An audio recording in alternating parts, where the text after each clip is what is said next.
ನಮಸ್ತೆ ಟಿವಿ 20 ಕನ್ನಡ ವಾಹಿನಿಗೆ ಸ್ವಾಗತ. ಸಾಮಾಜಿಕ ಹೋರಾಟಗಾರ ಹಾಗೂ ಜನ ಜಾಗೃತಿ ಸಂಘದ ಅಧ್ಯಕ್ಷ ಬಸವರಾಜ ಕೊರವರ ಅವರ ಹತ್ಯೆಗೆ ಸಂಚು ರೂಪಿಸಲಾಗಿದೆ ಎಂಬ ಅಂಶವನ್ನು ಗುಪ್ತಚರ ಇಲಾಖೆ ಬಹಿರಂಗಪಡಿಸಿದೆ.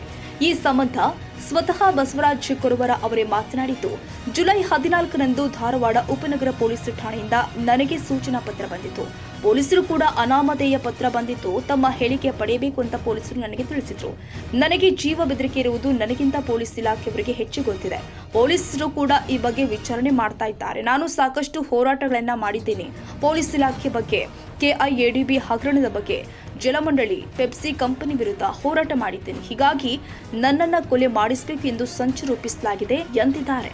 ನನ್ನನ್ನು ಹೆದರಿಸುವಂಥ ಕೆಲಸ ಅಥವಾ ಹೊಡಿಸುವಂಥ ಕೆಲಸ ಇವು ಎಲ್ಲವೂ ನಡೀತಾ ಇದ್ದಾವೆ ಈಗ. ಸೊ ಇದಕ್ಕಾಗಿ ನಾವೇನು ಬಗ್ಗೋದು ಇಲ್ಲ, ಜಗ್ಗೋದು ಇಲ್ಲ. ಇದು ಏನು ಮೊದಲನೇದಲ್ಲ. ಹೋರಾಟಗಳಲ್ಲಿ ಹೋರಾಟ ಮಾಡೋದವ್ರಿಗೆ ಹೆದರಿಸುವಂಥದ್ದು, ಬೆದರಿಸುವಂಥದ್ದು, ಅಪಪ್ರಚಾರ ಮಾಡುವಂಥದ್ದು ಇವೆಲ್ಲವೂ ಸರ್ವೇ ಸಾಮಾನ್ಯ. ನಮಗೂ ಕೂಡ ಮಾಡಿದ್ದಾರೆ. ನಮ್ಮ ಬಗ್ಗೆ ಅಪಪ್ರಚಾರ ಮಾಡೋದು, ಹೆದರಿಸೋದು, ನಮಗೆ ಅವಮಾನ ಆಗುವಂಥ ರೀತಿಯಲ್ಲಿ ನಡೆದುಕೊಳ್ಳುವಂಥದ್ದು ಇವೆಲ್ಲ ಸರ್ವೇ ಸಾಮಾನ್ಯ. ಸೊ ಹಿಂಗಾಗಿ ನಾವು ಹೆದರೋದಿಲ್ಲ. ಈ ನನ್ನ ಜೀವ ಇರೋವರೆಗೂ ಈ ಒಂದು ಯಾವುದೇ ಹೋರಾಟವನ್ನು ನಾವು ಕೈಗೆತ್ತಿಕೊಂಡ್ರೆ ಅದು ಕೊನೆ ಹಂತವನ್ನು ಮುಟ್ಟಿಸುವವರೆಗೂ ನಾವು ಯಾವ ಕಾರಣಕ್ಕೂ ಹಿಂದೆ ಸರಿಯೋದಿಲ್ಲ. ಸೊ ಹಾಗಾಗಿ ತಮ್ಮ ಮೂಲಕ ಯಾರು ಈ ಒಂದು ಪ್ಲ್ಯಾನ್ ಮಾಡ್ತಿದ್ದಾರಲ್ಲ ಅವ್ರಿಗೆ ನಾನು ಹೇಳಕ್ಕೆ ಇಷ್ಟೇ ಬಯಸ್ತೀನಿ, ಬಸವರಾಜ ಕೊರವರನ್ನು ಕೊಲ್ಲಬಹುದು, ಬಸವರಾಜ ಕೊರವರನ್ನ ವಿಚಾರಗಳನ್ನು ಕೊಲ್ಲಕ್ಕಾಗೋದಿಲ್ಲ. ಜನಜಾಗೃತಿ ಸಂಘವನ್ನು ಸಂಪೂರ್ಣವಾಗಿ ಅದನ್ನು ಮಟಾಶ್ ಮಾಡಿ ಹಾಕ್ಬೋದು. ಅದರಲ್ಲಿರುವಂಥ ಆ ಹುಡುಗರ ವಿಚಾರಗಳನ್ನು ಯಾವತ್ತೂ ಕೊಲ್ಲಕ್ಕಾಗೋದಿಲ್ಲ. ಸೊ ಹಾಗಾಗಿ ನಾವು ಯಾವುದೇ ಕಾರಣಕ್ಕೂ ಹಿಂದೆ ಸರಿಯೋದಿಲ್ಲ. ಈ ಯೋಗೇಶ್ ಗೌಡರ ಪ್ರಕರಣ ಆಗಿರ್ಬೋದು, ಕೆಐಡಿಬಿಯಲ್ಲಿ ಯಾರ್ಯಾರು ಒಂದೊಂದು ರೂಪಾಯಿ ಕೂಡ ತಂದಿದ್ದಾರೋ ಅವ್ರನ್ನೆಲ್ಲರನ್ನ ನ್ಯಾಯಾಲಯದ ಮುಂದೆ ಅವ್ರು ಹೋಗಿ ನಿಲ್ಲೋವರೆಗೂ ಕೂಡ ಈ ಹೋರಾಟವನ್ನು ನಾವು ಕೈ ಬಿಡೋದಿಲ್ಲ. ನಮ್ಮನ್ನು ಯಾರು ಹೆದರಿಸಿದ್ರು ನಾವು ಹೆದರೋದಿಲ್ಲ.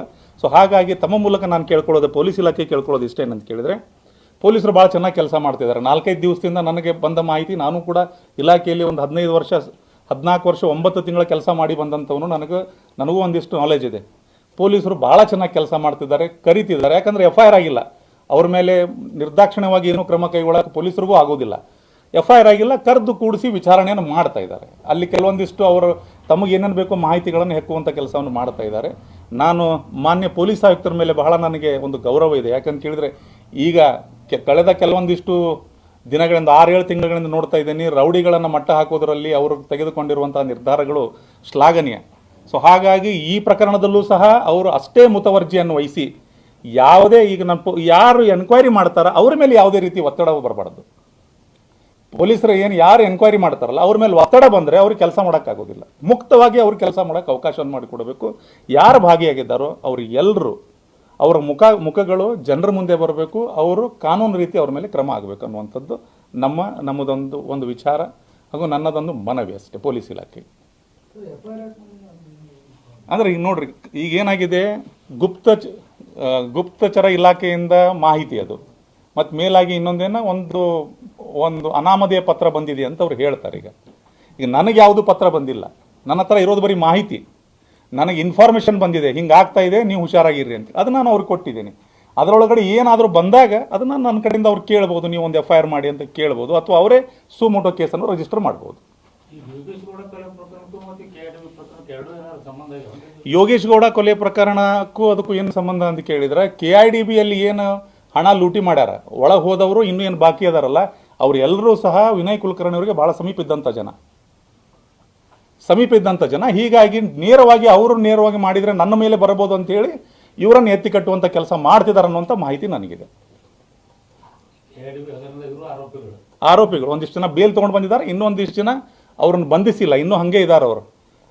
ಅವರು ಸ್ಲೋ ಯಾಕಂದರೆ ಡಾಕ್ಯುಮೆಂಟೇಷನ್ಗಳನ್ನು ಮಾಡಬೇಕಾಗತ್ತೆ, ಯಾಕಂತ ಕೇಳಿದ್ರೆ ಹುಡುಕ್ಬೇಕಾಗತ್ತೆ ಅದನ್ನು. ಈ KIDB ಹಗರಣದಲ್ಲಿ ನೀವು ನೋಡಿದಂಗೆ 72 ಕೋಟಿ ರಿಪೋರ್ಟ್ ಕೊಟ್ಟರು, ED ಅವರು ಸೀಸ್ ಮಾಡಿದ್ದೆ ಅಷ್ಟು ಸರಿ, ಸುಮಾರು ಒಂದು 2 ಕೋಟಿ ರೂಪಾಯಿ ಸೀಸ್ ಆಗಿದೆ ಅಷ್ಟೇ ಅದರಲ್ಲಿ. ಇನ್ನು ಸೊ ಆಸ್ತಿಗಳೆಲ್ಲ ಮುಟ್ಟುಗೋಲು ಹಾಕೋಬೇಕು, ನೋಡಬೇಕು ಅವ್ರನ್ನ.